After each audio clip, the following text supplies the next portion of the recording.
Welcome back to Tying That Guy. I'm Wes Chatham. The guy to my bottom left is Brett Simmons, and the guy to my bottom right is Franck. And we are about to watch one of the greatest slasher movies ever made, John Carpenter's A God, Halloween. I should have that above the title. John Carpenter's I don't God. like that you made Brett and I both bottoms. Well, I'm a top and a power one at that. As long as I'm a power bottom, I'm okay with that. I'm just happy to be here, That's kind of... All right, Joseph, you can start whenever you're ready. Ooh. Is it going for you guys? God, I love this movie. Yep.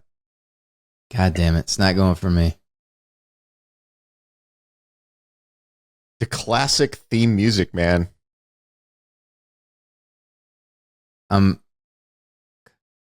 Y'all keep watching. I'm going to click that link again, Joseph.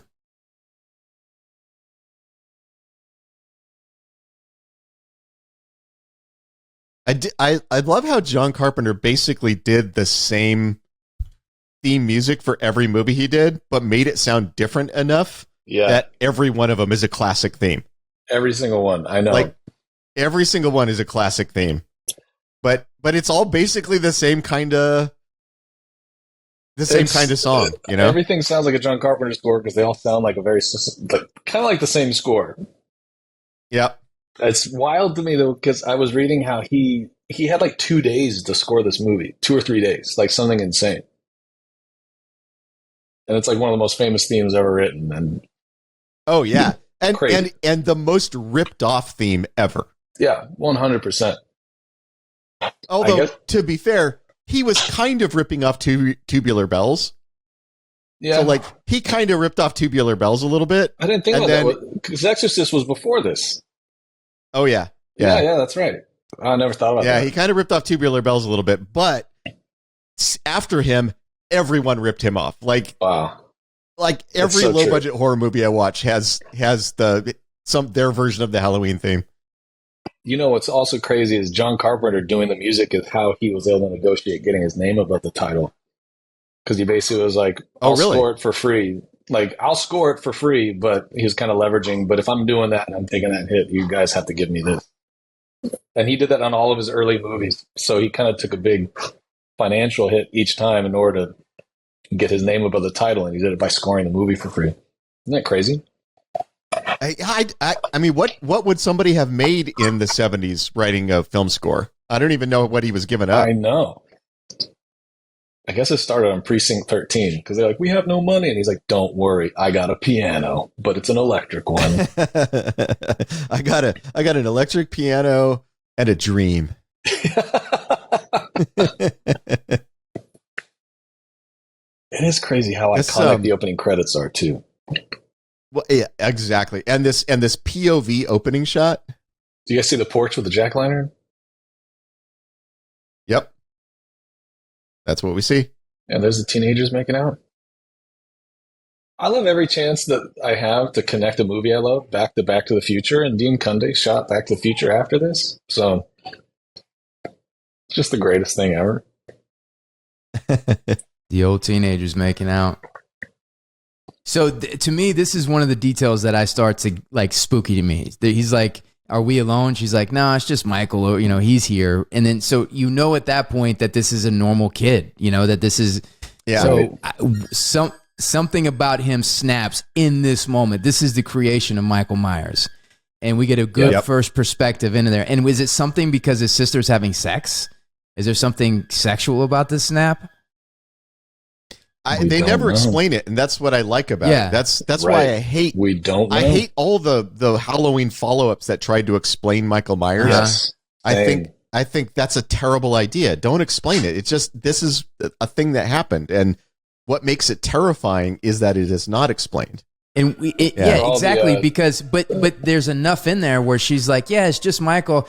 If Michael was a troubled kid that was, like he has a costume on, so he's going to participate in Halloween. He's just a kid. He's just a normal kid. So it's not like has that debt. By the way, this dude is a serious 2-pump chump. He's already done. No, like, well, have you got to him coming down the stairs yet? Because I haven't. Yeah. Oh, okay. So he just came down the right, stairs. Coming down the stairs. Yeah. We're a little bit out of sync. But look, man. Yeah, I'm ahead of you guys for some reason. He's a teenager, you know. But the thing is like, I mean, you can't stay and cuddle a little bit, dude. You know, like no tact. Like Thanks, I'm out. He is out. Like, and then he looks back like a little bit of scorn as he leaves. She's not upset at all about this. Oh my gosh! Like all that sweetness on the couch, and then maybe he's embarrassed. Maybe he's like, "I'm sorry, I gotta go." Yeah, he's like, "I gotta get out of here." Yeah, that look back was worry. Yeah, he's like, "Oh, is she gonna tell people about this? Is she gonna tell everybody at school? She's gonna tell everybody. Everyone's gonna know. I gotta go run and hide. I'm moving to a new country. That's where he's going." So when Michael picks up the mask here, that's the camera cut for all the tech nerds. I love it. When they couldn't figure out a way how to keep the Steadicam going on a single roll. And so the mask coming on was how they did it. This wasn't a Steadicam though, was it? It was like the primitive Steadicam. They called it, what did they call it? It's what became the Steadicam. It hadn't been done. It was the pan and glide? Can't remember something like that. Yeah. I think that's right. The pan and glide. This movie was like, what, like just over $100,000 budget, super low budget, independent film, and the balls of Carpenter to open this thing on a Steadicam shot like this is insane to me. Ty, we should go back to your theory. Like, I mean, he's a kid, right? She's a grown woman. Yeah. I mean, it just seems like she could put up more of a fight, right? She just got worn out by the boyfriend, you know. Like the boyfriend. There's no way she got worn out in those 2 minutes. 23 seconds of hard lovemaking wore her out. Plus, by the time she realizes he's there, he already has stabbed her once. Yeah. I always kind of took it like he caught her off guard, right? And then like that first strike was really, So did Carpenter, was it Assault on Precinct 13 when he started using those wide lens and those Panovision? Yeah. And then he just continued with that? Yeah, because he really mastered using those lenses, and you could tell. And this movie's a showcase of that. The widescreen and how he creates suspense with the composition. Yes. Yeah. Absolutely. Are you getting stalled out a little bit? Are you guys? No. Oh, we're good. I'm good. I'm at Smiths Grove, Illinois. If you look at the dates, the thing that's always surprising whenever I rewatch this movie that I forget is how young Michael Myers is when he comes back. Yes. Yeah. He's got to be in his like mid-20s, right? But here's the thing. He's like 20-something. Yeah, mid-20s. But here's the thing. The parents take his mask off and they're standing there like, Michael, like, not anything about why do you have a knife in your hand? Why is there blood on your knife? Where's your, where's the, there's no like follow up. They're just standing there and looking at him. And I know you would be in awe, but Brett, you have kids. I have kids. You'd be like, Michael, what are you doing out here? Why do you have a knife? What's going on? Where's your sister? Who did you stab? What did you got going? You know? Well, I think most parents would assume that Michael had cut himself. Right? Yeah. Like he was trying to cook something in the kitchen and he cut himself and that's where the blood came from. And you'd be searching the kid for where he cut himself, right? It's just funny because the director and me is going, they just have to stand there while the camera gets to a cool position. And then the actor and Wes is going, what are they supposed to be thinking during this moment? yeah, exactly. What do you think? Uh-oh. Down on Pleasance, I think, was just wondering, like, should I be upset? Should I be upset with my son? Like, do I know? Yeah, okay, I know. Should I have some follow-up questions? Like, I'm just standing here and it's like, shut up, Wes. Down on Pleasance, like, I think there was like 2 or 3 people ahead of him that passed on this role before he took it. Man, are they sorry. I mean, this guy. Yeah, for real. This guy really looked out on playing this. One of them was his Carpenter's first choice was Christopher Lee. The 70s is when people still smoked in cars. Yes. Yeah. They only had a lap belt and they're smoking cigarettes. Yep. No, Carpenter wanted Christopher Lee to play Loomis first, which would have been a very different movie. What's his name from Star Wars? Christopher Bludgeon. What's his name from... that guy who played Moff Tarkin? Yeah, I was going to say, was it Tarkin? Maybe it was. I know it was like one of the horror icons from like the Hammer films. It might have been. Yes. Yeah. But Pleasance is great. This actually like kind of gets to my big beef with every Halloween movie after this is to me, this movie is a Loomis Michael Myers story. You know what I mean? And all the sequels get messed up by trying to be Laurie Strode Michael Myers stories. And I love Jamie Lee Curtis. There's no disrespect to that, but the magic of Loomis and Michael Myers to me is what makes this transcend. Yeah. Now that's some spooky shit. Like you pull up in a mental hospital and everybody's out, and the fact that it's raining and it's at night, you know they're not supposed to be out. Right. The only thing is they have them like pacing back and forth, I mean, they can obviously walk because they got out there, you know. So it's kind of like video games that like the peripheral characters that their job is just to go back and forth. Yeah. You know? Now this is the most agile that Mike Myers has been. Yeah. Yes. We've never seen Mike Myers do some stuff like that where it runs up and jumps on the back of the car. Only once. I think this is a perfect movie, but my only beef with this movie is after this, how he figured out how to drive after being arrested and put in an insane asylum as a kid. It's my only thing. It's like Michael Myers driving is cool, but how? I want to see what those driving lessons were like. Who did them? And are they alive? Yeah. Was he driving like the insane asylum's golf cart, doing yard work? That's a good point. Bicycle. And look, there was no like learning curve. He got in, put it in drive, he got in, and took off down the thing. I know exactly. There should have been a thing where he's like, ooh, ooh, ooh, like banging on the things, like trying to figure it out when he's in there.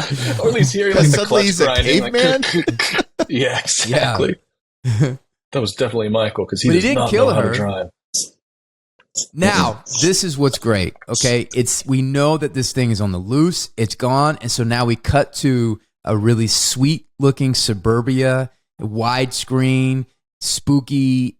So the contrast of like, oh, this is like a neighborhood. This is where we've been safe. It's in the daylight. It's in the daytime, and but we know something's out there. So this way that the camera moves, it's like that thing is omnipresent. It's watching at all times. Yeah, I love it.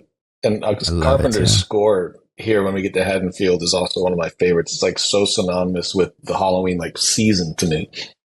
I love it. Like his score is so good in this movie. Yeah. Well, and they did not. They couldn't film in the part of the country or the time of year that the story is supposed to be taking place in. So the amount of like greenkeeping they had to do, like throwing like leaves on the ground, like all the leaves you see on the ground, some guy went out there with a big trash bag of leaves and scattered those. I guarantee because none of this was actually in fall. It's hard to believe. Tommy Lee Wallace did a lot of the production design and like help make the mask and kind of was like Carpenter's like do everything best buddy. He directed Season of the Witch Part 3. He's awesome, but he tells so many stories about like just the leaves, the pumpkins, half of them that they had to use were just squashes that they painted orange. I think it's the ingenuity of it's amazing. Because you don't think about it. Your mind doesn't think about it. You're accepting it as like, yeah, obviously it's fall and it's Halloween and it totally gets you. It's great. And again, Wes, this is the shots you're talking about. You got that gliding camera that's it's much further away than we expect that kind of shot to be. Look, palm trees. Right? I was just going to say the palm trees. Aren't we in Pasadena? Didn't they shoot in Pasadena? They shot this in California. Yeah, right? Pasadena. Shot in Pasadena. You can still go to the house. I was just working with I was working with a girl, and she grew up in the neighborhood next to the house Mike Myers house. Yeah. Wow. Every Halloween, just dress like a clown and stand out front with a knife. So, are you guys having any pauses or anything with your? Because mine's like pausing every couple seconds. I hope that's not happening to I think you just have a terrible internet connection. No, my internet connection is good. Don't badmouth my internet connection. The other thing we have to be very grateful to this movie for is this movie basically created Jamie Lee Curtis. Yeah, literally. And a big reason that she was cast is because her mother was Janet Leigh, and Carpenter thought that whoa, this is interesting. Like. Now, sorry, I want to throw a pin in. So, what did the father say again when he dropped her off? He said she needed to put the keys at the house, or what did he say to her? Yeah, drop the keys off. As he was going to be showing the house or something. So when I saw Halloween again, like when I remember later when I was older. Yeah, that's great because he's in the house. But when I went back and watched it again, I always knew of Michael. Yeah, see, that's great.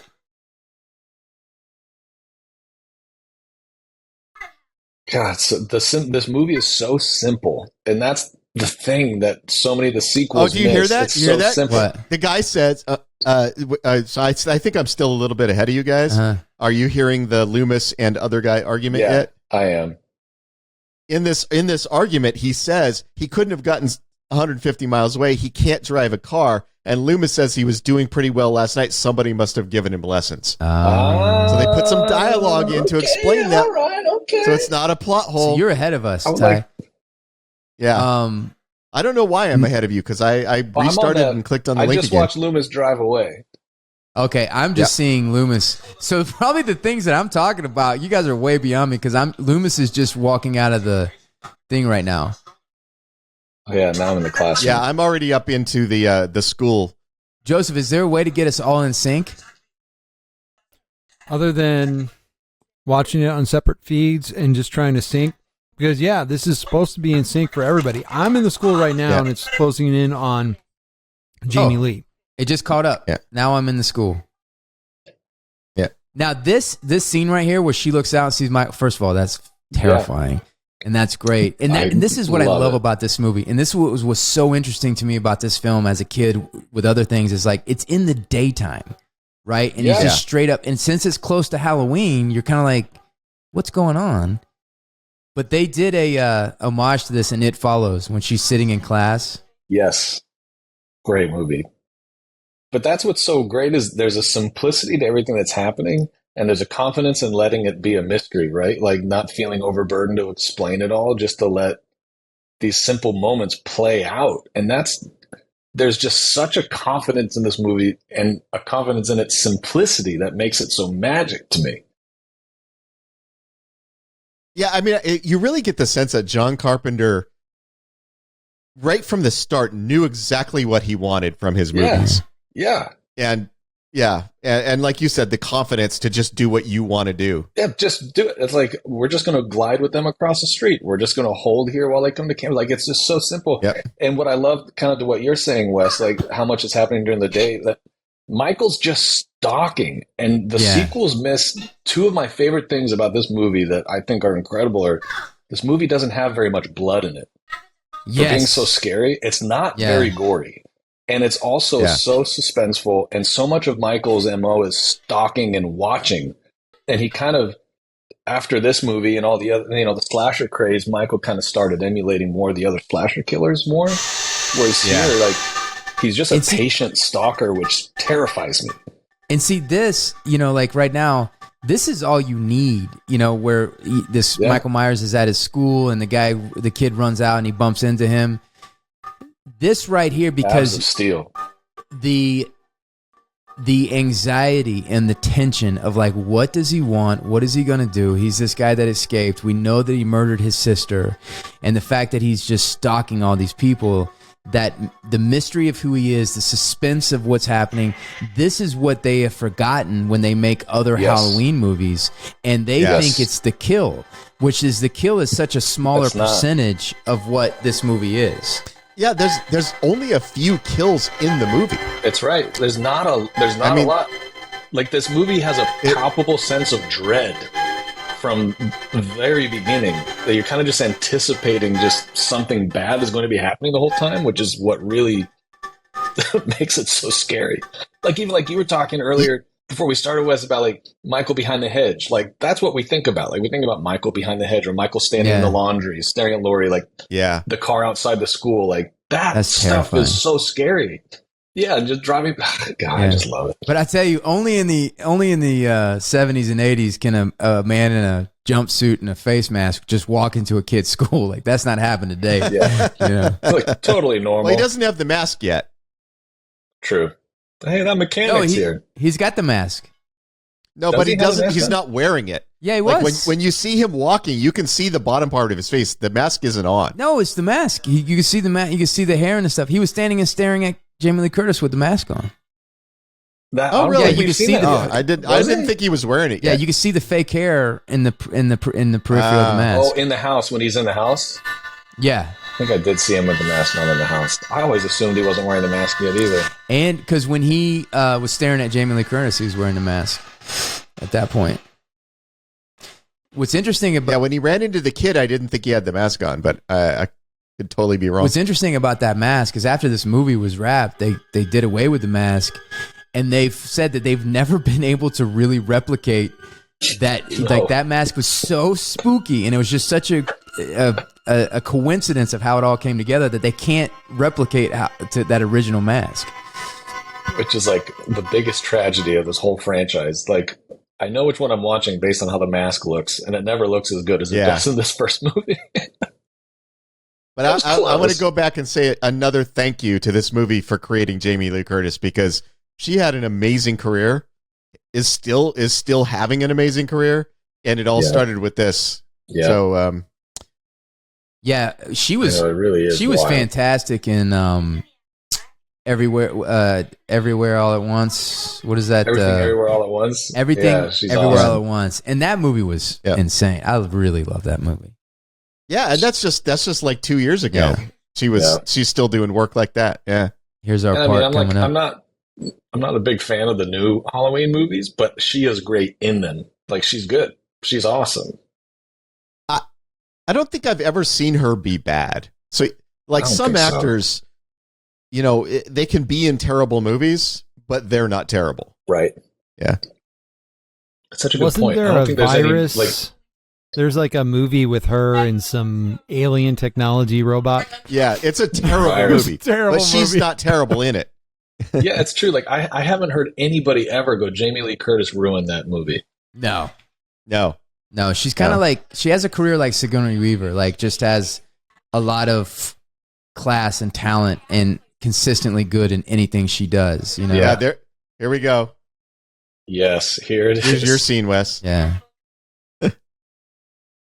What's up, ladies?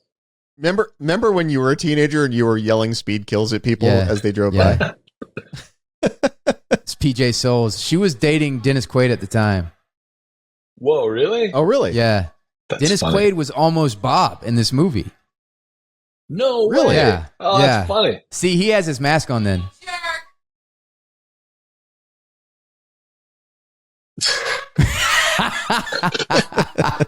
He does not like that at all. No. I was just going to pass by and not kill you girls, but now, I'm killing all of you. I'm killing all of you because you yelled at me. What if Michael Myers was just kind of observing them, not really thinking about killing them? Yeah, and this moment, he's like, home. Yeah. He just wanted to go see all of his old friends. And this moment is where he's like, all right, I'm killing them all. Like, what if they weren't going to do that before that happened? I just miss Haddonfield. I think around. that's a good theory. Yeah, so Michael, makes a lot of sense. Do it? They made fun of my driving. I've only been driving for 12 hours. So when she says, she was dating Dennis Quaid and at the time, and he was going to be Bob, but he was filming something else. Oh, funny. Man, he's kicking himself for that. I think Dennis Quaid did okay. Unless he might have been filming Dreamscape at the time, so he did okay. Which is a win. That's a win. Yeah. I do love, one of my favorite things about this movie is John Carpenter and Deborah Hill, like their writing partnership, and they're complimenting each other, like as far as like the stuff that they were handling in the script is so great.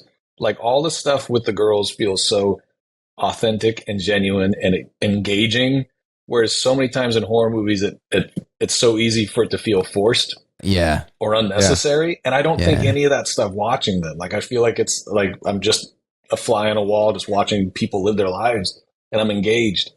But their writing partnership on this, oh my gosh, I can't handle this next That's part. our scene, dude. Look at the patience though. Like they when he just let him walk all the way down the sidewalk from the back, you know, and then doing all this to get to this point. And the way the camera's moving across the street. Yes. Like this was the stuff that gave me nightmares after watching this movie, was these moments. I wonder what the person in the house is thinking, like that lives in the house on the other side of the hedge. Like, did you guys just see that guy standing over there? Like, how long is he going to... Michael just scampers across the lawn to get away. Like, what? You know what? If if I look out my front window and some like 6'3" guy in a jumpsuit with a mask is standing next to my hedge, I don't go out there and say anything. I just let him do what he's doing. So funny. I go back inside the house, I load the shotgun, and I sit in a closet. Honey, it's Halloween today, right? Is that why there's guys on our yard? What? She's kind of mean. Poor Lori scared another one away. What? So messed up. That's so messed up. What's going on with Jamie Lee Curtis's stockings, though? That's got to be hot. Well, maybe she just runs cold naturally. Oh, yeah. It's the fall. I mean, those are like sweatpants underneath the... I mean, I think they're just really pushing, like, this is the good girl, guys. Yeah. Yeah, for sure. Maybe they she somehow has shin made... splints. No, that's a little creepy. I'm just the sheriff watching you. Happy to I don't know see if I you. trust. Wanted to talk a little bit. I don't know if I'm trusting the sheriff right now.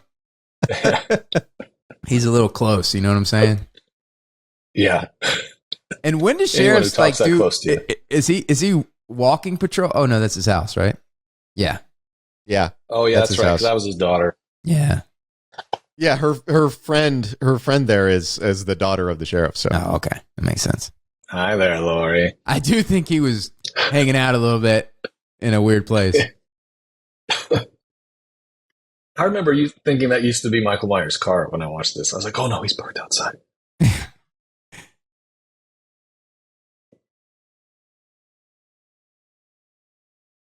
Wait, they're already trick or treating?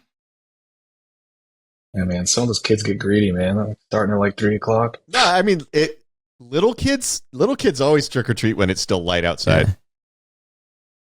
Yeah, what a great start of a career with Jamie Lee Curtis. This was her first film. It is pretty crazy to think again, like thinking about this movie as a very low budget, independent movie with little behind it except the ambition of the team making it. And here they have a star. See, now this is the second sighting of that dude.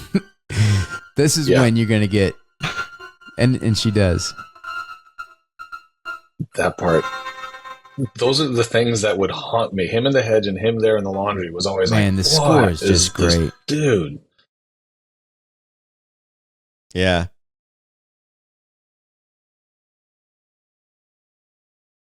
What's your favorite scary movie? I'd be calling my parents and asking them if we own a shotgun. Yeah, do we own a shotgun? Can I go get that? Dad, do you have any mechanic friends who wear weird masks?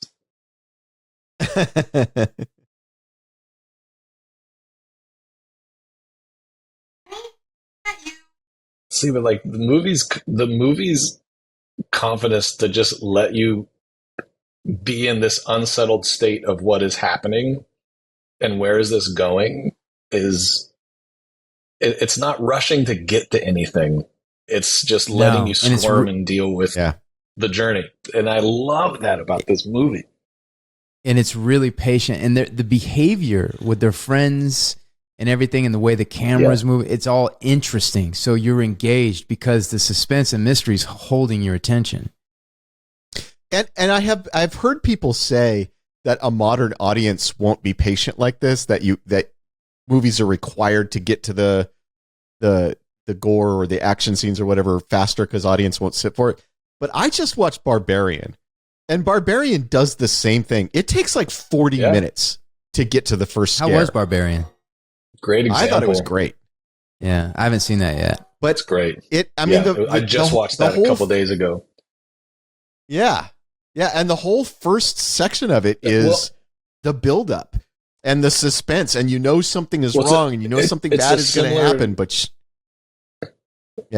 right. You're so right. It's such a similar vibe. It's so comfortable just letting you dread when is something bad going to happen. And again, another movie with only a couple of kills. Very much like this. Like I'm totally content watching it. Yeah. Mm-hmm. Yeah, and I think Barbarian only has 4 kills. I remember. Yeah, it doesn't have a ton. I remember reading how one of the stipulations for Halloween when they got the money was the producer that was basically connecting with Carpenter and Deborah Hill. Like, he didn't want a gory movie. And Carpenter was like, I don't want to make a gory movie. I want to make something suspenseful. And that's what this movie is. And so many of the sequels aren't. And it's like, why is that so hard to miss? Yeah.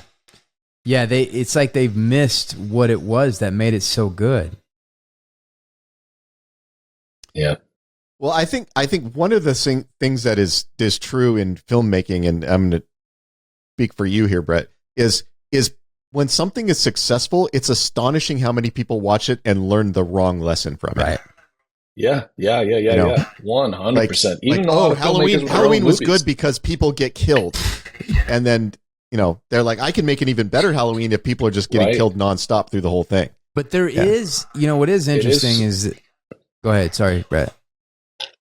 No, I was just going to say it's fascinating when you hear Carpenter talk about the sequel to this, because Friday the 13th came out after this, and so much of the sequel pressure was, hey, we need to get to those kills. We need this to be like really bloody and stuff. And it's almost like now everything that appealed to the idea of making the first one were no longer the requirements. And that's why it feels like a very different movie. It feels like it's after something very different with hints of the original.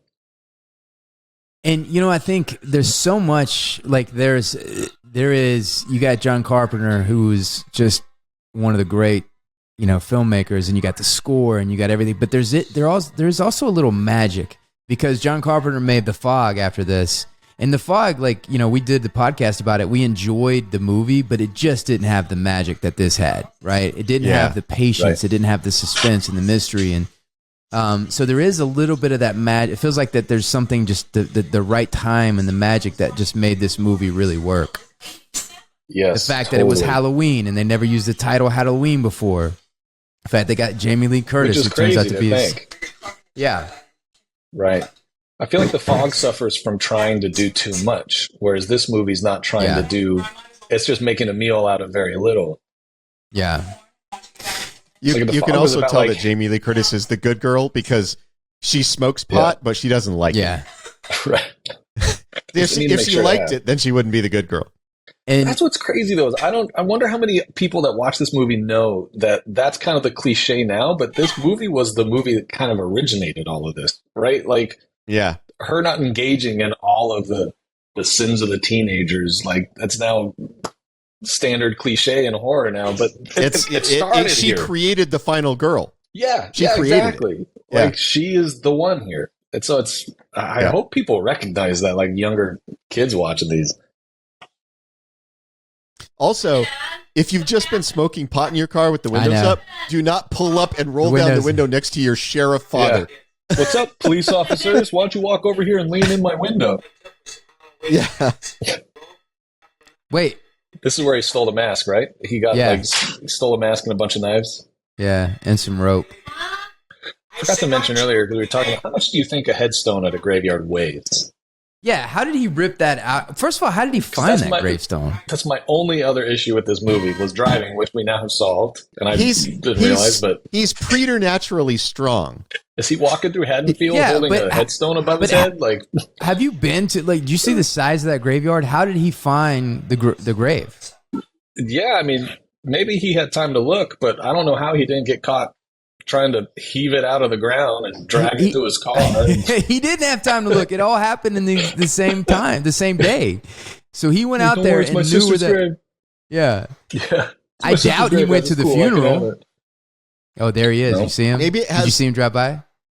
Yeah, I love that. Yeah, it's just like he's omnipresent throughout this whole thing. Even the subtleties of this movie, like, it's not something that, like, I feel like today, like, there'd be a big music sting and the camera would start panning with the car to make sure that you noticed. It's like there's the maturity in the storytelling in this movie is just like off the charts, awesome. Well, it's also, you watch it and it is a movie that was made without a single studio note. Right.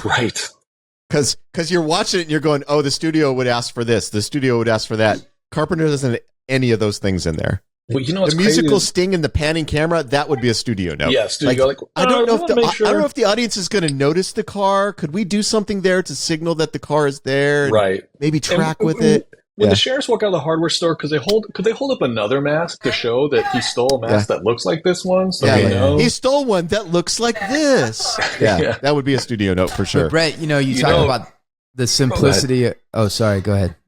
No, you go. You talk about the simplicity of this movie. You talk about the simplicity of the story.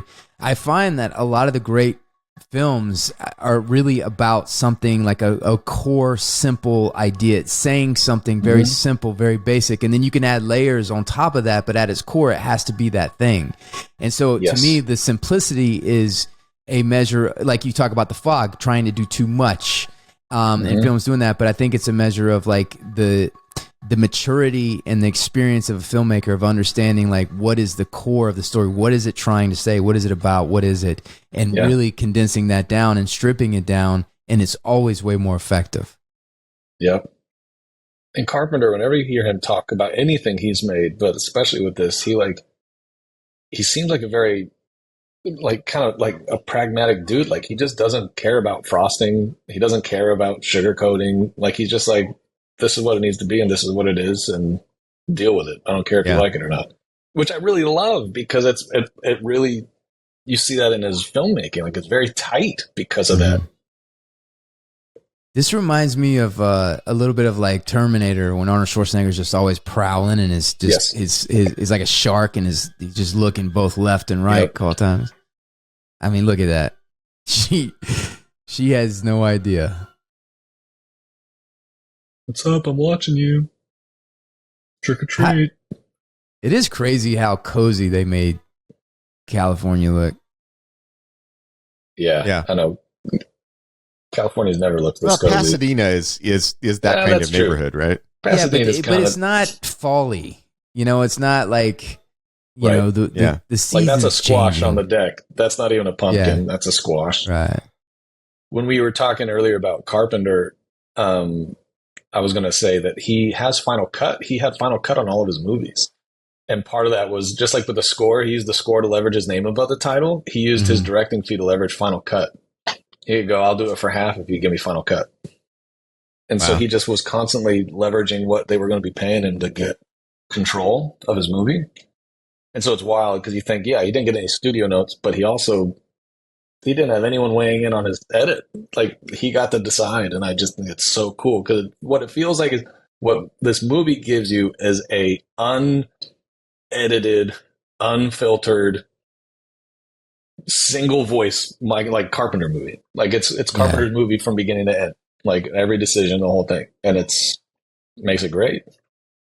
One of the things I liked about Dr. Loomis watching the first one is he's got so much courage. It's like this guy, he stared, and he's the only one that knows the evil or what this guy is capable of, and he's pursuing, like he's desperately trying to get to him to stop him, right? Yeah. And I think like 90% of the people would be like, he's out, I'm out too. Like they would not be, right. They would probably call the police or whatever from their house and be like, hey man, there's a crazy person out there, you need to do something, but they're not going to go do this or what he's doing, Yeah. And I love that Loomis's whole mission is, it's not like he's going like, I need to get Michael Myers because he's scared for what will happen, which only makes us more scared of Michael. He's like, I have to do this or something terrible will happen. And I have to get over my being freaked out to get him. Yeah, and he's not Tom Selleck, he's not like Harrison Ford. Like he's like he's an older guy who's an intellectual. Yeah, kind of a schlubby guy. Yeah, and he's like, I gotta he's just trying to do the right thing, Yeah. By the way, also packing heat. Yeah, I mean, but you can tell he's probably never shot that thing before. Like he's pointing it at the sheriff right now. The very next thing he does is point it at the sheriff. Right. I'm a man of science. I mean, did you see? It wasn't exactly a quick draw. I mean, he had to like get in his trench coat to pull out that gun. He does. Yeah. So he's a book guy, an intellectual guy who's like, I'm in this predicament. I'm the only one that can stop this because nobody's listening to me. Yeah. And that's what's amazing is Loomis, again, like Loomis is really what makes this movie so much more elevated than other slashers too, because the depth of what the conflict that he's wrestling with, the themes that he's wrestling with. Like, he's a man of like science and books and education who's basically wrestling with something that is evil in a level that he can't, that defies all of that. Right? Yeah, and he makes Michael here, Myers, like, his whole purpose. Yes, this speech. This speech to me is the meat and potatoes of the whole thing. Yes. Well, Loomis is the only reason we know Michael Myers is scary, because we see him as a little kid kill. Yeah, we see him as a little kid kill his sister, but we've never seen him do anything else. So it's Loomis's fear of him that gives us permission to feel fear of him. Yes. What's frightening to me, allows Michael to stay in the shadows. What's frightening to me is he's like, I spent 8 years trying to reach him, and then I spent the other 8 years trying to keep him locked away. Yes. Yeah. I'm telling you, that's why the TV version, when it has that scene of him in front of the board, like just going, you guys cannot transfer him. And they're like, you're an idiot. I'm like, oh, wow. It introduces the theme that speech presents is presented so much sooner in the movie because of that. Yeah.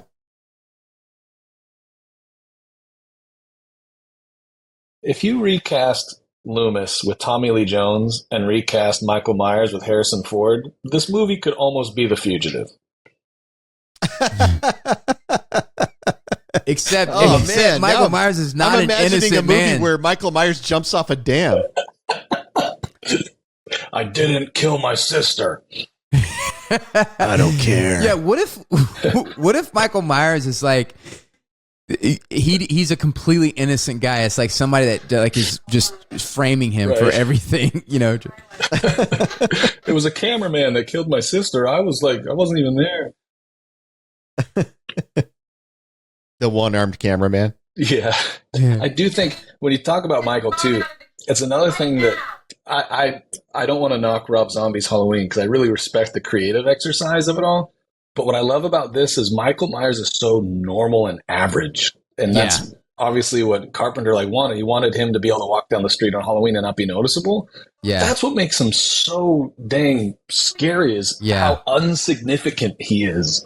Yeah. That he could just slip through into anything and no one would notice. I mean, he's an average guy who can lift an entire headstone out of a cemetery. But Brett, don't be scared of Rob Zombie. His Halloween is terrible. It's terrible. Okay. That whole explaining Michael Myers at the beginning ruins the movie. Tell me the premise of it. Rob Zombies. I didn't see it. What's the premise of it? Like, what is the premise? Is to undo everything that we love about this movie.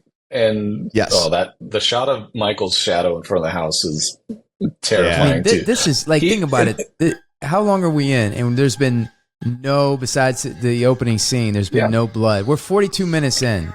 And you know, people need to go back and study this movie when they want to make a slasher movie. Yes. Well, I know that it gets lumped in with slashers, but I don't think this is a slasher, because the point of it isn't the bloodiness of the kills, which is a hallmark of the slasher genre, right? Wait, the creativeness of the kills. You wouldn't consider this a slasher movie?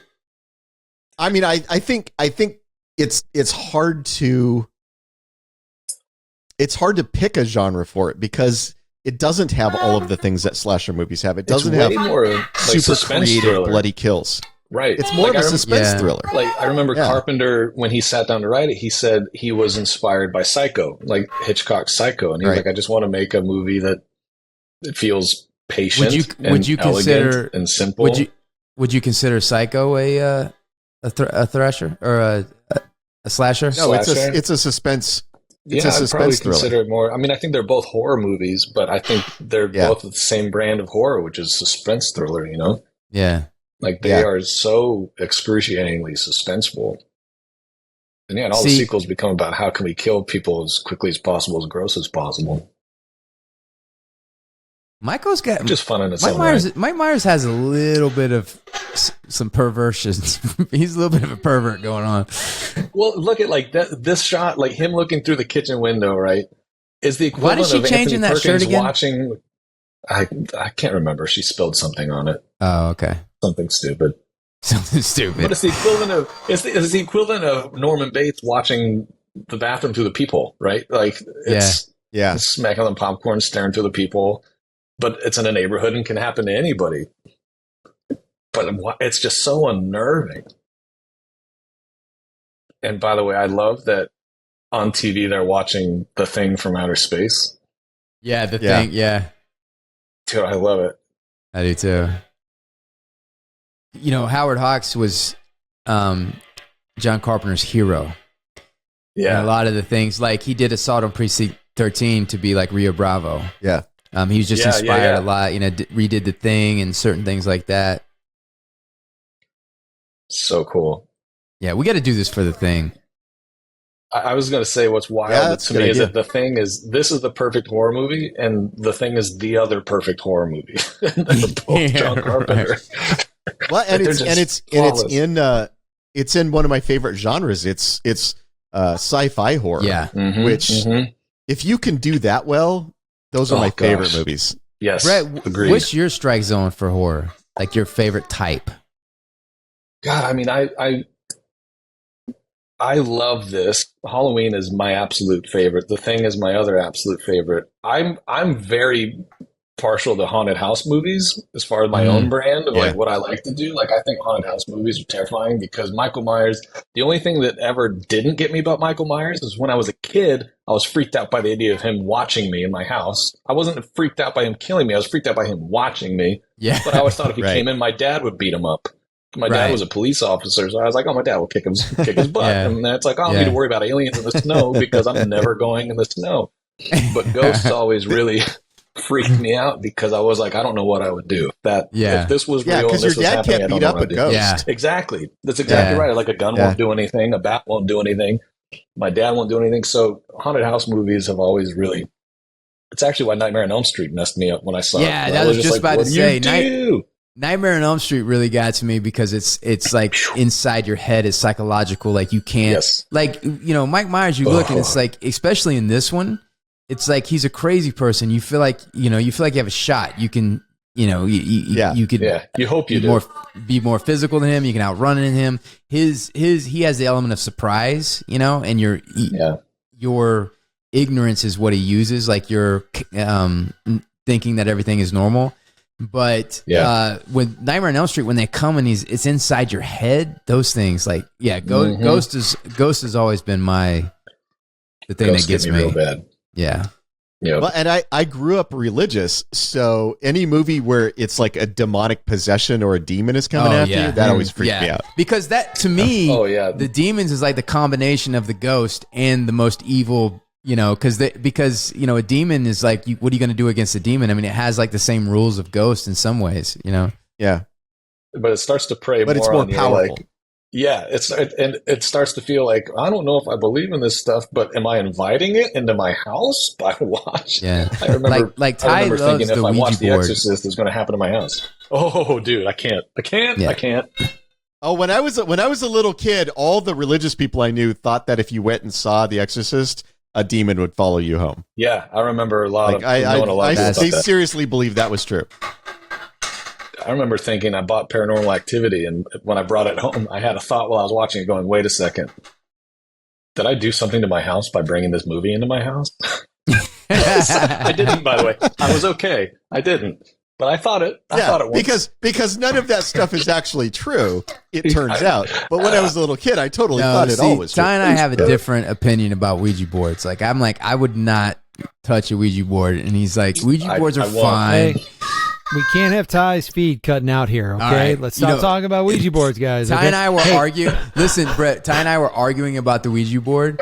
And he was like, what'd you say? Like, something about Satan or something, and then his feed just went and just cut off. And I was like, for about 5 seconds, and nothing bad happened to me. Well, it just hasn't happened yet. If Satan's biggest power is that he can turn my internet off for 5 seconds, I'm not scared of him. Hey, on another note, about what you do without internet. After Annie gets her big scene, do you want to take a little bathroom break? The patrons were asking if we were going to have a little break soon. Sure, Jesus whatever. Christ. Tell them to have grown-up bladders. okay. Have these people never sat through a movie before? I don't care if you do a bathroom break. That's fine. We can take a break. Yeah, totally fine. A quick one. Tell them to all go get their Ouija boards. Oh, sure, yeah. For another time, I'll tell you. I'll tell you some Ouija board stories, and then that's why I will never touch one. I can't. So, Wes, if I ever come visit no, you, you're not. You're not. You're not bringing a Ouija board. You would not come in this house. We're gonna go out in your barn. We're gonna set up the Ouija board. We're gonna set up some candles. Hey, Brett, we'll break out the tarot cards. Brett, what if you came on? Hey, Brett, what if you came on right now and we're like, actually, Brett, we're gonna do like a collective video Ouija board, and we all have Ouija boards, and there's like hundreds of thousands of people with Ouija boards, and we're all gonna do it together. What would you do? I would go like, cool, can I take a quick bathroom break? And then I would run just for the cut hills. off and then pour holy water all over your computer. Nothing bad will happen, you guys. It's nothing. Ouija boards were invented by Milton Bradley. Yeah. You're as likely to be demonized playing a Ouija board as you are to be playing Monopoly. Oh man, comes from the same company. Hey, you can I already had bad experiences. Joseph, you can pause it if people need to go to the bathroom. We'll probably just keep talking. Alrighty, they're actually. It wasn't a bathroom break. Some people wanted to go get drinks. Actually, beer time and drink time. I gotcha. So, all right. Well, if they're getting right. drinks, I'm going to go get a Time drink. to get drinks. I'm going to go hit the restroom really quick. I'll be right back. I'm going to go get like a beverage of some kind, an adult beverage. Adult beverage.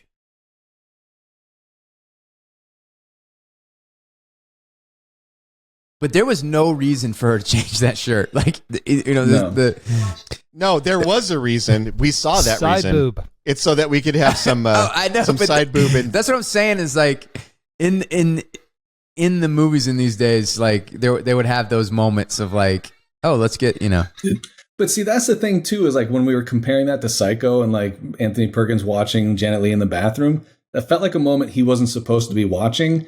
And it feels the same way in this movie, like where the horror movies are so commonly trying to just kind of have like the gratuitous nudity. Like even the framing of her changing her shirt and Michael watching, just it feels like it's more about him being present for something he shouldn't. Yes, which is scary. It feels creepy. Yes, exactly. Yeah, it feels less like, oh, there it is. It's not prurient. It's creepy. Yeah, and there's creepy. something exactly what you said. And there's something vulnerable. There's something extra vulnerable about them.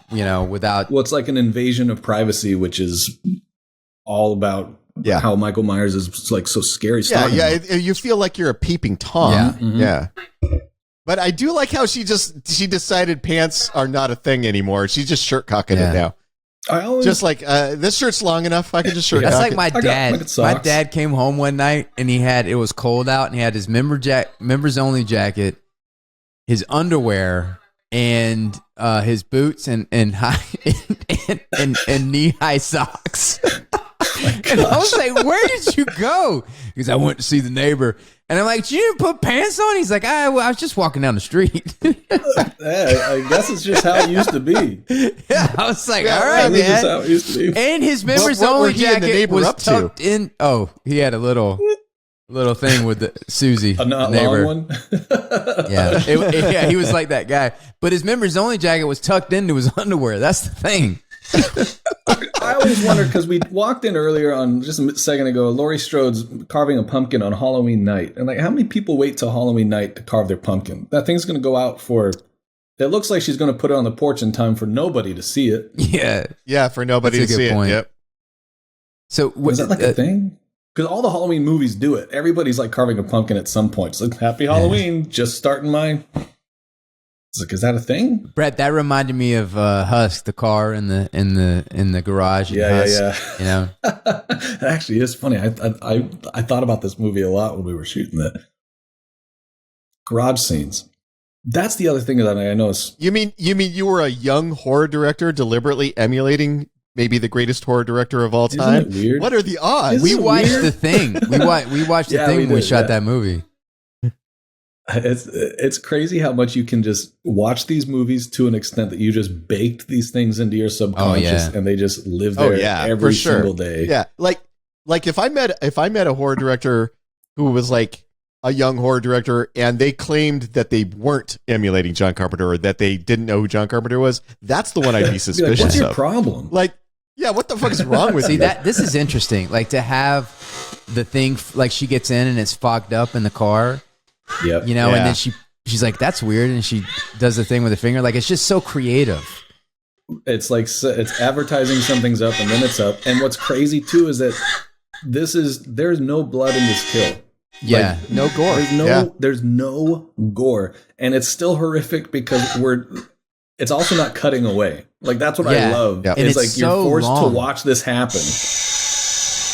And I think too, there's something about the kills in this movie that is more kind of amateurish, like sloppy, you know. And it's not like later on. I mean, I think in one of the Halloween movies, I mean, the guy's like has like a full on Jason Bourne fight with like 4 dudes, you know. But that was Halloween Kills where he goes. Where he has like a karate fight with firemen. I'm like, he doesn't know karate. Which is the stupidest fucking thing. I was watching. I was like, what is wrong with you people?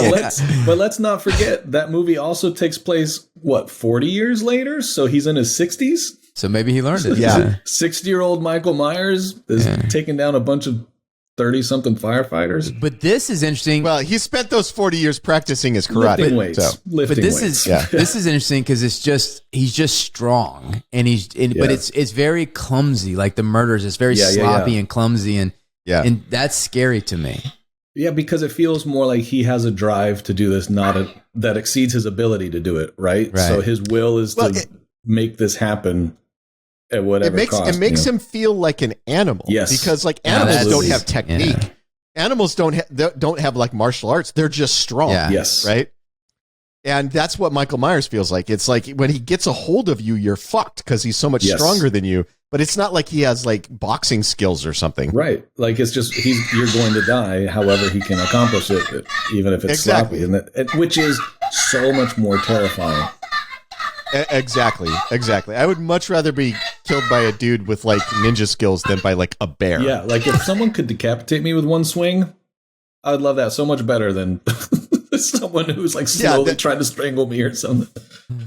Or like just yanking parts of your body off with sheer strength. Yeah, it's like stop that. The fact that he carried her into the house, like that's spooky. I know. And what I love about this too, again, when he talked, like I know we've talked about this to death already, but the confidence to just keep the camera from the point of view of the house across the street, staying super far away, and just watching it from the lens of the kid watching, you know, as opposed to the studio note. They go, cool. Can we also make sure we get an angle like up close so people know that that's Annie in Michael's arms, and make sure that this? It's like, no, I'm just staying over here. I mean, what you see is what you see. Dude, the balls on Loomis, like to be waiting outside next to the spooky house to ambush Mike Myers. You know, like this guy, he is dedicated to his thing. Oh, I also love one of my favorite moments in this movie is the glee he gets after he scares these kids. I mean, what's crazy is the thing, one, as far as he knows, he's actually trying to save these kids' lives because he doesn't know Michael hasn't come back yet or not. He's waiting, right? So he's just trying to like save them, but then they run off, and his look when he's just like, you know what? I totally get that. Like Loomis, I get him. Like, I don't have kids. Like, if I scared some kids, I would think it was really funny. At the same time, though, if a bunch of kids were about to be killed, I would try to save them. Yes, right? Like both of those things can be. My true. oldest kid, I can't resist it, but he has this deep fear that somehow that Jen and I are going to leave him at some point. So like every now and then, if the house gets quiet, he's like, Mom, Dad. And I'm always like, we're here. Nobody left you. We're fine. And, but sometimes I'll just like, won't like answer. And he'll be like, Dad. And then he'll kind of walk around, and it's like, I can't resist not scaring them. You need to put Halloween music really low in the background, just kind of eerily playing. But like Brett, I know you do this at home. I heard your stories, but like hiding and scaring them, like that's one of my favorite hobbies. Like if it's late at night and they're outside playing, like I'm definitely hiding behind a tree and just jumping out and scaring them. Problem is it backfired on me. You are traumatizing these poor children. No, but now they're doing it to me.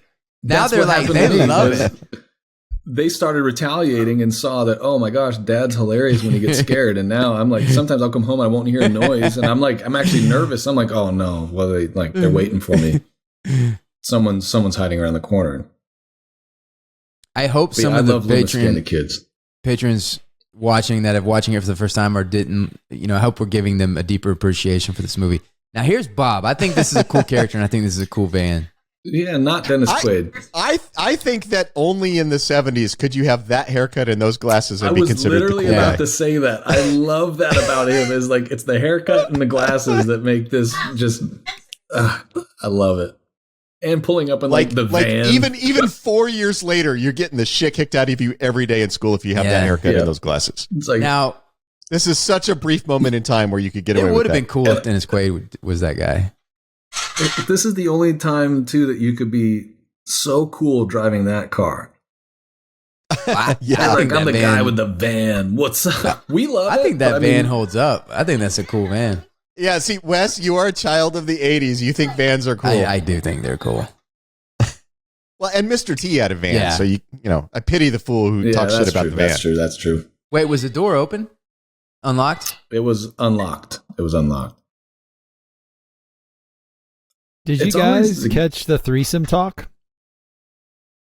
Were they? Where he's like, "I'm gonna rip your." No. He said when they're in the car, he says, "I'm gonna first rip your clothes off, and then we're gonna rip off Annie's clothes." That's right. Yeah, they're like ready to. Yeah, they're I feel like to really do some stuff. I know. I feel like Lori's still carving that pumpkin across the street. Yeah, I feel like. Well, she's a good girl. She's taking care of children and carving pumpkins. I feel like kids used to be hornier than they are these days. Like, there's not the same. Like, you go if movies are a reflection of our culture and like what in the 70s and the 80s, like if that is what it is, I don't know. Yep. I think the thing that has changed is not the level of horniness. It is the taboo nature of sex. Yeah. Because even into the late 70s, if you were a kid, like you were a teenager, you weren't supposed to be having sex. Your parents were telling you not to do it, right? And now your parents are like, bring a condom, just don't come home with any babies or STDs. Yeah. And so all the mystique is gone from sex. Right. I think that's what has changed. Well, it's like I feel so it's not as interesting or fun. Well, I think like in the context of this movie, also when it came out, it was really trying to showcase a forbidden moment that Michael should have never been a part of, right? And like kids that are up to the things that we don't talk about and we don't normally see, but Michael's seeing it and Michael's going to intervene and step in, right? Whereas now it's like, it's taboo, it's the cliches. Now it's like, oh, well, that's the only thing teenagers do, and it's like, but that was never the point of this movie. But everyone took the point the wrong way with all the imitators, you know? Yeah, I mean, when I was a teenager, it was still very conservative, very religious. It was like, if you have sex before marriage, you'll burn in hell. And now I have friends with kids who are teenagers, and they're like, yeah, I just tell them, make sure to use protection, make sure you're.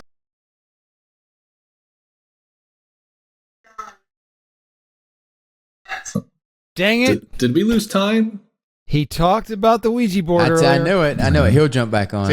See. But now I'm talking about sex, and it throws me out. I'm not talking about Ouija boards. That's the other team's throwing you off. the sex was throwing me off. Yeah, that's too funny. But you see how wholesome. By the way, this dude's another fucking 2-pump chump. What is up with the men in this movie, man? No staying power at all. Well, I know Deborah Hill had a lot to do with writing like all the teenager stuff, and maybe it's her commentary on how lame the guys are this time. Exactly. Yeah, she was like, I remember being a teenager, all the boys sucked at sex. She probably, and this was like at the height of bravado and macho-ness, so like everybody probably thought, but this was like, she's just writing the reality of what it was like. Yep. And also like having the jack-o'-lantern on the nightstand is... Did the phone ringing like break his concentration? Is that why he's... Because it might be my mom, so... Yeah. Never mind. Yeah, but to like just stop in mid-action to take the phone off the hook, that's easily distracted, right? Yeah, that's a weird place for the jack-o'-lantern to be. Yeah, it's really not safe. I mean, that's a fire hazard waiting to happen. Yeah. I'm gonna go get a beer. He's like, hey baby, did that 18 seconds of sex turn you on? I'm thirsty, so yeah. Don't knock over that jack-o'-lantern while I'm gone.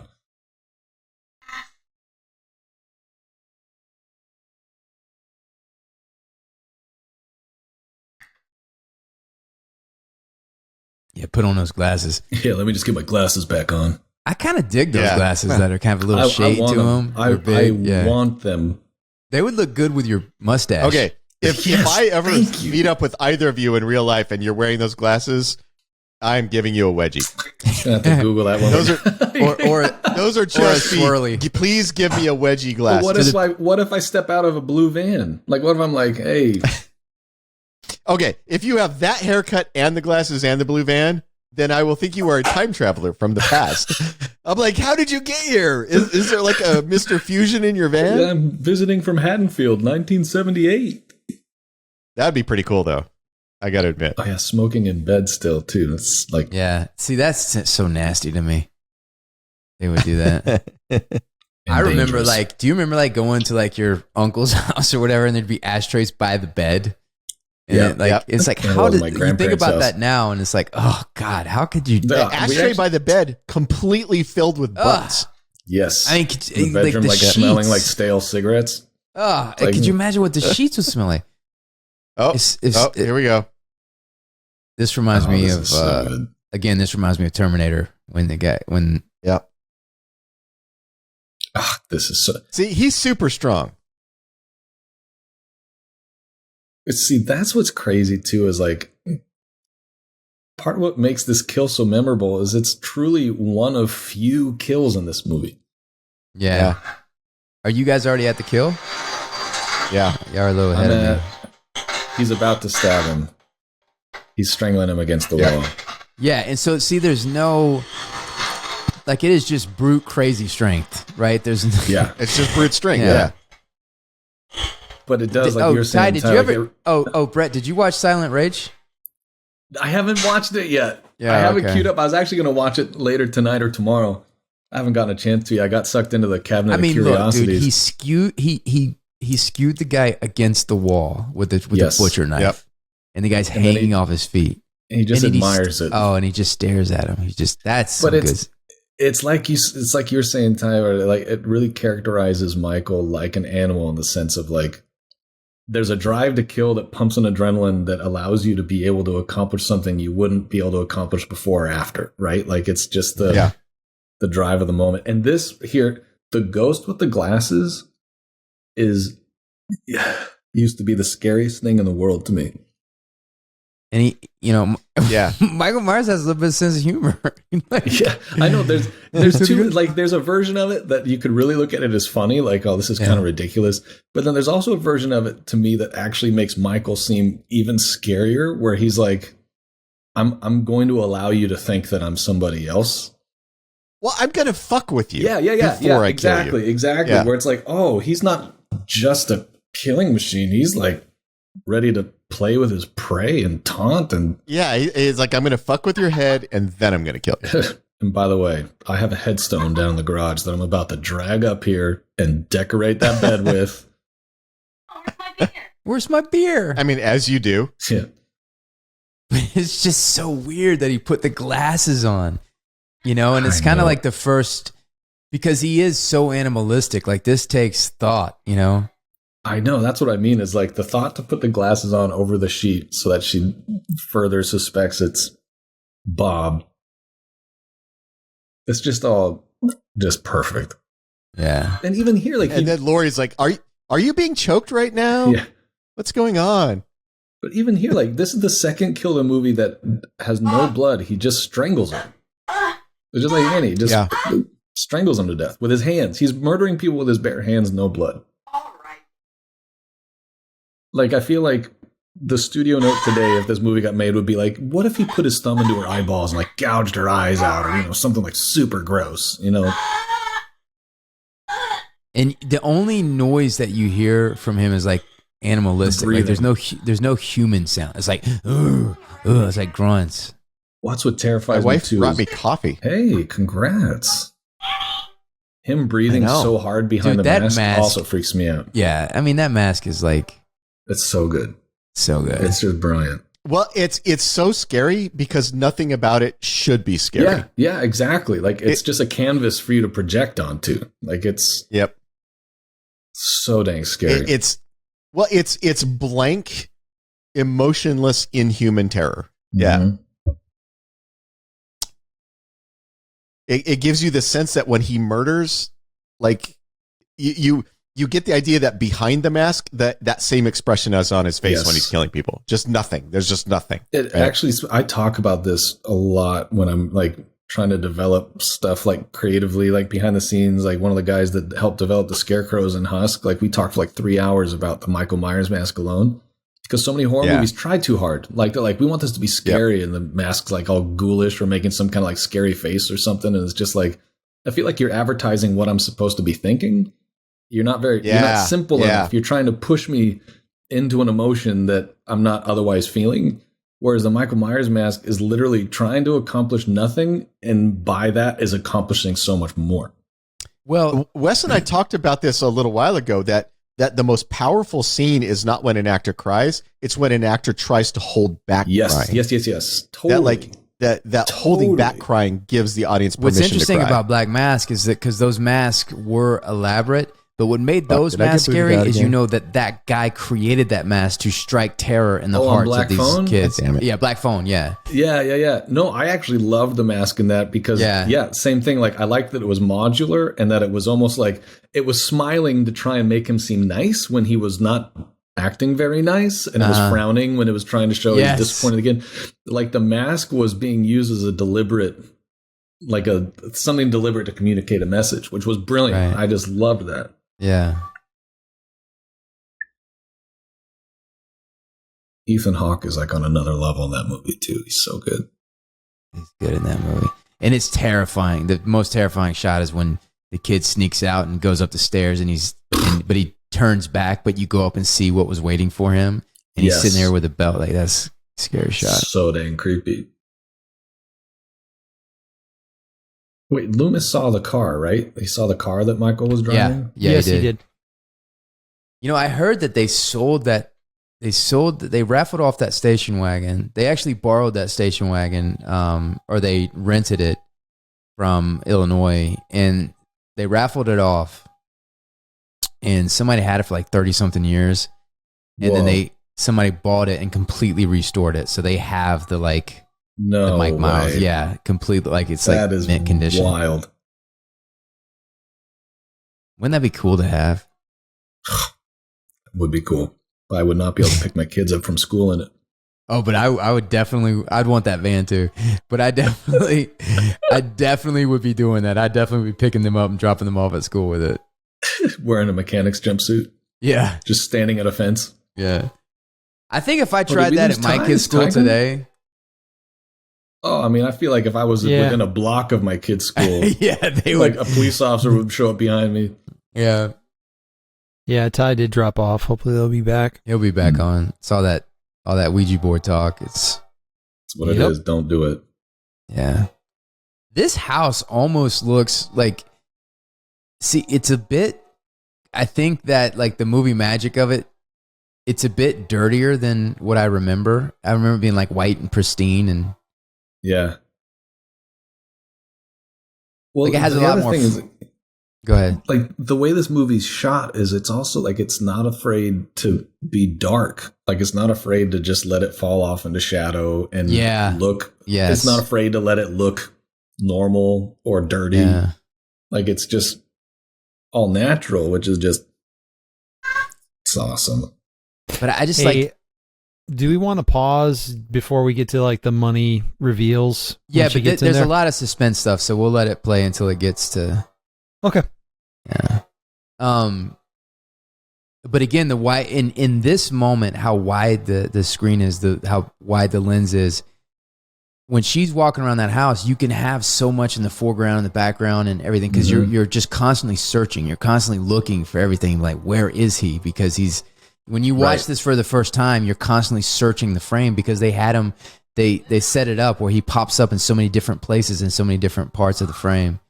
Right. I was going to say they really established that early on in the movie. Like he can be across the street, he can be passing in the background, he can be behind. Like they train you to realize, oh, he can be anywhere, which again is just part of the patiently paced terror that they established in this movie that you don't see happen a lot anymore. Because you saw Halloween 2 first, right? And then you went back and watched Halloween 1? I did. So I saw Halloween 2 first. was like, what the heck was this? And that's when I saw the first one. You know, it's one of those things where Mike Myers in Halloween was so omnipresent in our culture, like when we're growing up and everything. When I go back, when you go back and watch a movie like when I was a little bit older, and I went back and watched the original Halloween, and I was like kind of surprised because the Mike Myers being her older brother is kind of baked into like and then when you go back and you're like, wait a minute, that was not established there. Like these are just kind of people that he came across, and he's murdering these people randomly. It's interesting. Yeah, when you discover the first one for yourself as opposed to the piece of culture that's always occupied your awareness, you're like, oh, this is awesome. And her being his sister is not quite as awesome as I thought. But see, look how dark this movie is. Like, my biggest gripe with horror movies is how hard they try to light stuff. Well, I'm like, this looks like me wandering my house at night. Mm-hmm. Horror movies don't normally look like me wandering around my house at night. You know, like you can't see everything. And that's what's freaking me out when I watch this movie. Like even how this. dark it is. Yeah. It's dark. Oh my gosh. Whenever you're about to shoot something, if it has like, do you watch? Is this one of the films that you'll watch, like in terms of inspiration and ideas and something? This one, The Thing, is on the list. I love The Descent. Yeah, the movie The Descent's awesome. Yeah, Conjuring's really climbed my list too. The original Conjuring is just phenomenal. I have a memory of watching The Descent with you. We probably watched theater. It. Yeah. I know we've watched it together for sure. Yeah. See, this is like, that's nice, but. How did he get that headstone up there? I mean, guys, that headstone came out of the ground into a car, into a house, up a flight of stairs, and then like power squatted it up onto the bed. But what is this? But what is he saying about? Like, I don't understand. What is he saying about her with the thing? Really, he's giving himself away because he could have gotten away with all of this if he hadn't put that headstone in this house. No, Loomis and the sheriff. Loomis is on him. It always bothered me that she crossed her eyes, but I was like, I guess that's how people thought you died when you were in the 70s. Yeah, you didn't have to cross your eyes. And the reveals there were a little bit like, little stagey. But they get a pass. This is great right here. This is just nuts. And you know what? You miss a little that right there. And you miss a little bit of that on the television version because it doesn't have the wide format. And so the crop. So when I remember watching it again, I was like, oh my God, I didn't remember that from the television. Pan and Scan destroyed so many movies. And especially this because it's such wide shots. It's just the widescreen is weaponized. Like it's all used intentionally to like try and frame Michaels deliberately, and reveal. And it's tough with horror because the widescreen frame is so often horror is designed. Like all of this is designed, right? And then you just crop it and now you're ruining the design and it doesn't always work. Exactly. You're missing pieces. Because his mask coming out of the darkness, like you missed that in the TV version. Yeah. Yes. But when you're in the theater watching it, like first time I saw it on widescreen, I was like, oh my gosh, he's there for a good 10 seconds sooner without her knowing. It's excruciating. Kitchen door locks. Oh my gosh. Yep, sure does. In case you want to bake in private. Well, you can see the lights through the reflection, but it reminds you that this movie was made by people.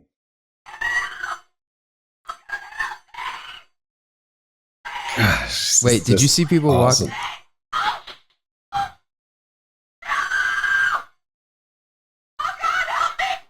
Where's everybody at? Yeah, I was going to say, no one's trick-or-treating anymore. I guess it's like really late.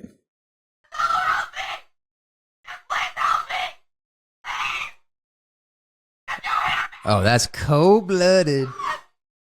Cold-blooded. The sequel should have been her coming back as Michael Myers and murdering the neighbors for that. Hi, what would you do if somebody was on your doorstep screaming like that, beating on your door? Help! If it was a young girl like Glory, I'd probably let them in and get my gun. Right. Be like where, you know, if somebody's following you, they're gonna have a bad day. I'd probably like crack the door open, toss out some Halloween candy, and shut it again. Just take it, Man, okay? Is this like the worst? See, I wouldn't go back to the house though, because obviously you can outrun him. I wouldn't go back to where the kids were. I do like how Mike is just strolling. He's just strolling.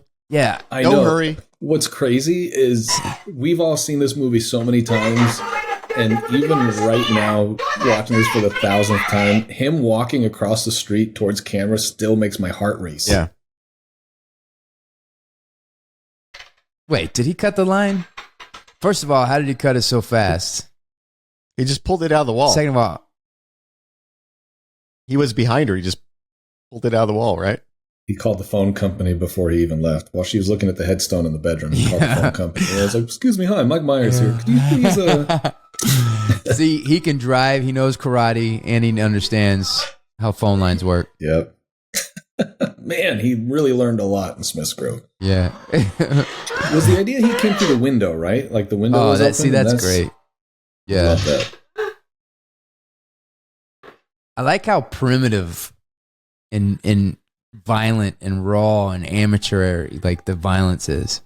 But so much of this third act reminds me of, like, I know we've all talked about before, is the end of Terminator, right? Yeah. Where it's Yes. so much of this is her constantly trying to stop something that won't stop. Yeah. And they're like, "Oh, we think we got it. About to be nope." And then to try and escape again. Doesn't Now, work. I think like, it's so good. What's interesting in like the Mike Myers lore is like that was Mike Myers' death, right? So there's something evil living in Mike Myers that's causing him to do all these things.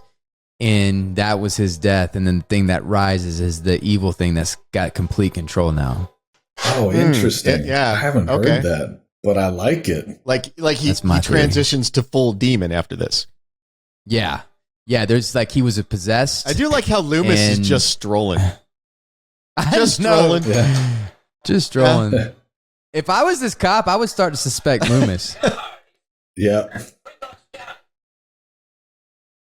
But I will say, what did he say? Like, what got his attention? What got Loomis's attention? I think it was Michael's car. He's trying to investigate the block around where he saw the Smith's Grove car parked. Yeah. Does anybody wear jackets like that anymore? I think we all should start. Bring him back, Inspector Gadget. If you're a criminal psychologist, you wear that jacket. Yeah. Can I see your degree? No, but you can look at my jacket. Yeah. Oh, that guy's clearly a criminal psychologist. Look at the coat he's wearing. Yeah. Look how he pulls his gun out of his pocket. He's never used a gun before. I did see an interview with John Carpenter, and he talks about, in terms of Jamie Lee Curtis being the virgin or surviving at the end. He said it was really that she wasn't distracted like the other girls were. Yes, with like right. some guy and drinking and and those things. So right, and everyone started kind of like reading into it like it had some like deeper thing. No, she just wasn't distracted. But she's also stronger, like mentally and emotionally. Well, to hear it's even like the kids make it worse for me. It makes them anytime kids are involved, they're so vulnerable. See, that's smart. Look at you, Jamie Lee. This is the best slasher scene, I think. Yeah. In this is just, look how great Michael looks. God, I miss him looking like this. I know. I gotta say though, the guy who could tear that tombstone out of the ground and carry it around goes through those closet doors in about 3 seconds. Mm-hmm. Well, it's almost like animalistic. Like he's, it's almost like he's kind of like just playing like like poking it. It's not like he's like when a cat is like sticking its paw through the door. Yeah. Totally. Yeah. Right.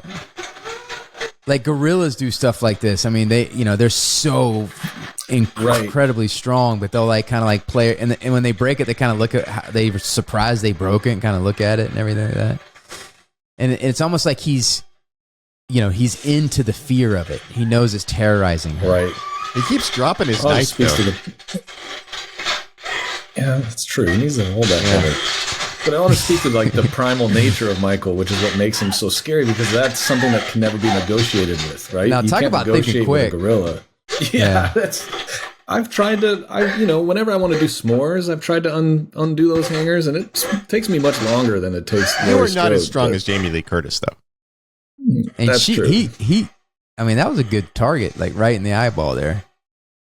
Got to aim for the weak spots. But again, he drops his knife. I love that.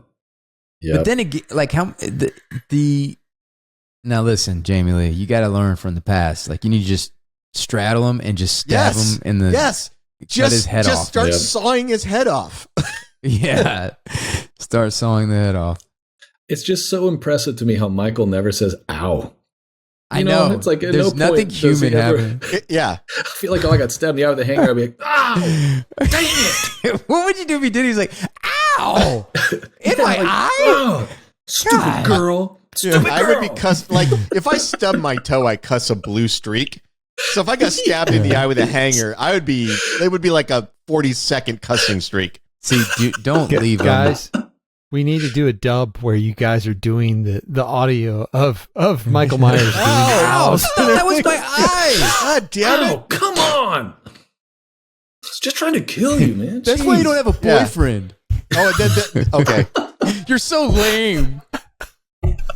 Stabbing Bob against the wall. I'm waiting for you guys to catch up to me because this is one of the classic shots. Did you understand me? Those kids are traumatized for forever. Yeah, but it's the shot behind her where he sits up. Yeah, one of the classic iconic shots. Yeah, but see, like that's what I love is the third act this of right here. I mean, builds on itself. This. Yep. We thought he died. Over. He came back. We thought he died again, and now he's back. Yeah. Now, if she had sawed his head off with that knife, I bet that would have worked. True, and she might have felt inclined to do that if he yelled "ow." Was that a little out of focus right there? It's a little fuzzy. I think it's because it's anamorphic. I feel like they shot this with anamorphic lenses. I can't remember. Yeah, they did. But see that, and even just the confidence to let him be blurry and fall off into darkness as he's coming. We all get it. Studio be coming in going like, yeah, can we just brighten that up? I mean, that is creepy shit right there. God, it's just phenomenal. She's constantly thinking she's okay, and then. But see, look, he's trying to get her the same way he's already killed twice tonight. He's trying to strangle her. He's going to kill her with his hands. That's interesting. Like, I don't feel like we need the face. We didn't. Well, but I disagree a little bit because I think when the mask is pulled off and there's just a normal guy underneath it. No, you're right. Like it kind of reminds you. Yeah, this is that same kid, that same sweet faced little kid, and he's just a normal looking guy. He's not a monster. He's not Jason. He doesn't have like a mutated face, you know. Right. Although I got to say, Loomis, for all of his terribleness with that gun, he puts all 5 shots right in the center ring, you know, so. I want to do an edit of Loomis running up the stairs and firing that shot to the Magnum PI theme. You know, like he's kicks in the house, like, boom, boom, boom. Oh, Brett, that's now happening.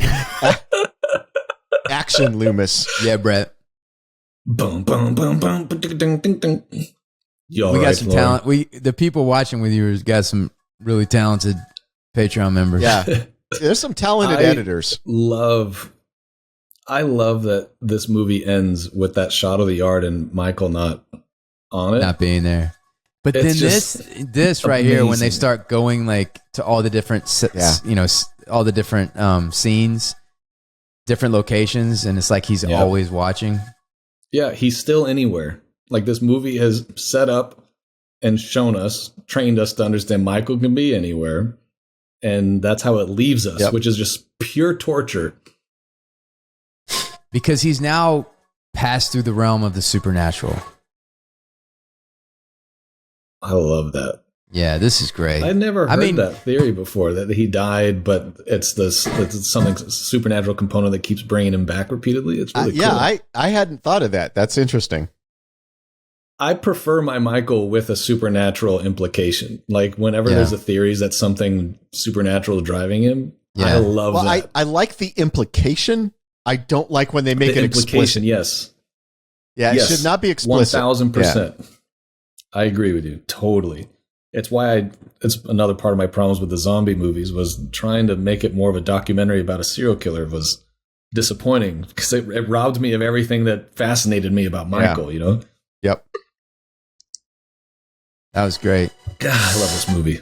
Yeah, that was fantastic, man. That was really... and so much of what Carpenter did here became Panaglide. Yeah, that's it. The Panaglide. Panaglide. There it is. So much of what he did here became the template that lesser directors tried to emulate. And so much of what we saw in Halloween became the thing you saw in every movie after Halloween. Right? Mm-hmm. All these I mean it's mean to say that, but there's a lot of horror directors that tried to remake this movie Joseph. And didn't have the magic that John Carpenter had, you know? No. It all starts with the script. It's just the premise and the script started so simple and was executed so simply as well. Like they just, God, it's perfect. And it's hard to remember. It's hard to think about at the time, but it was fresh. Yeah. I mean, it's done so much now, but it was so fresh. You know, I think at that point, it was Psycho and Chainsaw was like the only slasher movies out there. I think Chainsaw was right before this too. Yeah. And I know that Friday the 13th was like the direct reaction to this. Like, what's another scary day? Yeah. I was never a Friday the 13th guy. Never got me. I have so many issues with Friday the 13th. Mainly, that's another podcast for another time. I have so many issues with Friday the 13th. But what I was reading in that Taking Shape book that was so fascinating to me was how it directly became a burden for Carpenter to have to deal with for Halloween 2. Mm-hmm. The Friday the 13th is a reaction to Halloween. And then basically, instead of a stalking story, well, we just make it super gory and it didn't have much blood, so let's make ours super bloody. And then that transfers onto the sequel of Halloween. It's like, oh man. Now, the first Friday the 13th at least has an interesting twist. Yes, I agree with that 1000%. And my biggest grievance is that the sequel brings back Jason unexplained as an adult, unexplained. Yep. But because the movie existed already, like so many of us have grown up going, yeah, that's just how it is. And then I go back and I look at it and I'm like, this makes zero sense. Yeah. And everyone's fine with it. Yeah. I would fix it if I had the chance, but I don't expect to. I'd rather just be in the Michael Myers camp than the Jason camp. So the thing that Halloween did, if we may digress a bit, the thing that Halloween did is it did something new and interesting with the horror genre that hadn't been done before. What I don't want to see is 1,000 Halloween remakes. What I want to see is directors with an interesting idea that hasn't been done before, because the spirit of Halloween is not the slasher. The spirit of Halloween is a director with a limited budget, but a strong vision doing the movie that he wants to do without a lot of interference. That's the spirit of Halloween. And I would much rather see more movies like that. Yes. I had a crazy opportunity after my short film Husk went to Sundance. I had to pitch a Halloween movie to the Weinsteins because they were I think it just speaks to the level of how desperate they were. And because I was off Sundance, like, oh, I wonder if this guy has an idea for a Halloween movie. I had to go pitch. But it was wild to even think about playing in the sandbox and like, how do you contribute and how do you maintain... This was before Zombie made his remake. It was a long time ago. But it was funny to think these things because I completely agree with you. Like I would love to see more Michael Myers movies, but I want to see movies that feel like they're cut from the cloth of the original without imitating it, but contributing to it. You know what I mean? Rather than see another Michael Myers movie, I would rather see like The Babadook or Descent or Barbarian or... like movies where a director clearly had a vision. They didn't have a ton of money, but they had a vision for what they wanted to do. And they made the movie they wanted to make. That's what I want to see. And that's what Halloween is. Halloween is John Carpenter making the movie he wants to make. Yes, exactly. And the sequel is him being forced to make a movie he didn't want to make. Yeah. The thing that really frustrates me is that for all the flack the Halloween 2 gets and deserves, there is an element of magic to it. And I know it has a soft spot for me because it's the first time I ever saw a Halloween movie and I didn't know I was watching something bad. But there are so few sequels. This was the first sequel that I ever came across that was a 5 minutes later sequel instead of a 5 years later sequel. Right. And that's my favorite thing is the whole first movie has taught us that Michael could be anywhere. And then the first part of Halloween 2 is, and this is where he is. And he's just stalking neighbors. You know, he's just stalking more houses. He's just stalking more places. We don't know yet that he's going after Laurie. And the thing is, he didn't have to go after Laurie. Like, it could have been a Jamie Lee Curtis free movie if she's off to the hospital and now he's still on the loose and they're still trying to find him and he's just doing his thing. The animal is still loose, you know? And it would have been totally acceptable. Do you think a random Mike Myers, like if he continued with the random killings, if that could have been scarier, more interesting, if they continued the thing where he's not Laurie Strode's brother, but he's... I think the flaw of all the sequels is being Michael Laurie stories, because the Michael Loomis story is a story that's more broad and more threatening to me. Because that was the other thing about Michael Myers after part 2 that never really freaked me out was like, guys, I'm not related to him. I don't even know anybody that is. So I don't hang out with his siblings. I don't hang out with his nieces. I'm all good, you know? Whereas the sequels, even the Return of Michael Myers, it's awesome that Loomis is back, but it's all tied to him going after his niece, right? And I'm like, kind of like, but we don't need that. If he's just a very dangerous animal that's on the loose and can be loose anywhere, by the way, and nobody believes this doctor that's trying to stop him, that's what kind of gives this thing lasting power and freaks me out. Because if he thought, like, the thing is, Mike Myers, if he had that kind of way of thinking, then at some point Loomis would be in his crosshairs, you know, at some point, you know, it's like this guy keeps fooling all my kills every time I turn around, you know, he's bad mouthing me behind my back, trying to keep me locked in. Maybe I need to take this guy out. But the fact that he's just getting around, that Loomis is just in his way and he's just getting around him is way more interesting. I know. I love it. I love when it's random. That to me is better. And it's the reason why when you talk about, I'm not trying to make a commentary on the new Halloween movies, but the thing that worked to me about Halloween 2018 was I like that Jamie Lee Curtis is involved in the sense of I'm a prior victim who's going to overcome this thing that's really been a major part of my life. I'm like, that's cool. She doesn't feel like she belongs in the next 2 movies. Yeah. Like she really just feels like she has an extended cameo. I'm like, it's because these were never Michael Laurie movies. They were always at their best Michael Loomis movies. Yeah, Michael, you know? You're exactly right. Look, this was fun. Thank you to all the Patreons. Thank you to our special guest. Thank you to Joseph. Thank you to Ty. Even though Satan kept taking your internet out. And we want to do this again. So let us know what maybe we'll do something outside of the. I like maybe Brett's we'll idea. We should do the thing. Oh my gosh! We'll do the thing. Hey, I'm down for whatever. I love watching with you guys. Yeah. All right. Cool. All right. Thank you guys. See you soon. Say goodbye, Ty. Goodbye, Ty.